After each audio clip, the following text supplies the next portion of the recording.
the most valuable thing that you own? What is so valuable that losing it would have a devastating effect on your life, not only financially, but emotionally?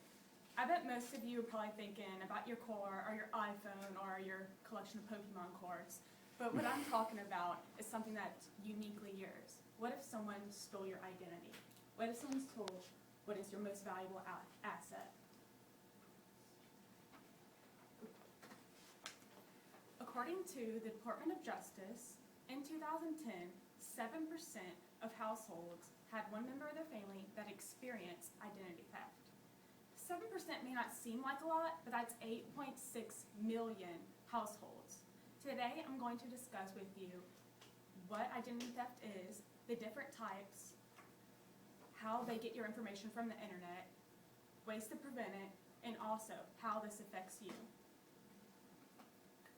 According to Columbia Encyclopedia, identity theft is the use of one person's personal information by another to commit fraud or other crimes. The types of identity theft include financial identity theft. This is pretty much when someone takes your personal information, usually your social security number, and they use it to their advantage. They'll open up credit cards in your name, they will apply for phone services, or even take over your checking account. The second one is criminal identity theft. This is when someone, like a criminal, under your name, commits a crime under your name. Pretty much they'll have an ID with their picture on it that'll have your information. The third one is identity cloning. This is when someone takes your personal information and they pretty much create a new life under your name. They live and work under your name.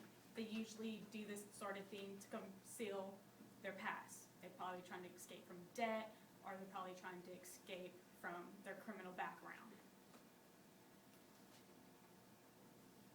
How do thieves get your information? One way is through phishing. Phishing is when a schemer will send out millions of emails. These emails seem to be from a genuine website. So they want you to update or confirm your information. And usually a few people will respond to it because they have dealings with that company. And once you put your personal information into their database, they have your information and voila, you've just been scammed. A second one is through social networking. Most of us use Facebook usually to connect with friends, but criminals use it to get your information. They will take your date of birth, where you live, your mother's maiden name, your pet's name, all these things. And these are usually things that are used as your password.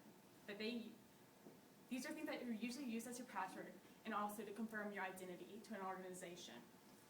Also, Sarah Hoffman, the author of Identity Theft, Reference Handbook, said there has been a 13% increase in identity theft between 2010 and 2011. And she kind of suggested that this is partly due to how we are giving out our information on social media. So this affects you if you use Facebook. A third one is spyware. This is a software program that takes your information without your knowledge. Usually you get spyware if you go to a bad website or if you download games or download music, any kind of thing like that. They usually can get your password through key logging, or they'll even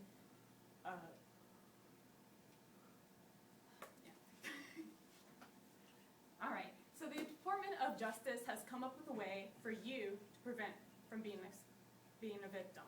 One way is called scam, and the S stands for be stingy. Be stingy with the information you give out. Adopt a need-to-know approach. The second one is check your financial information regularly. Look at what's there, needs to be there, and what it doesn't need to be there.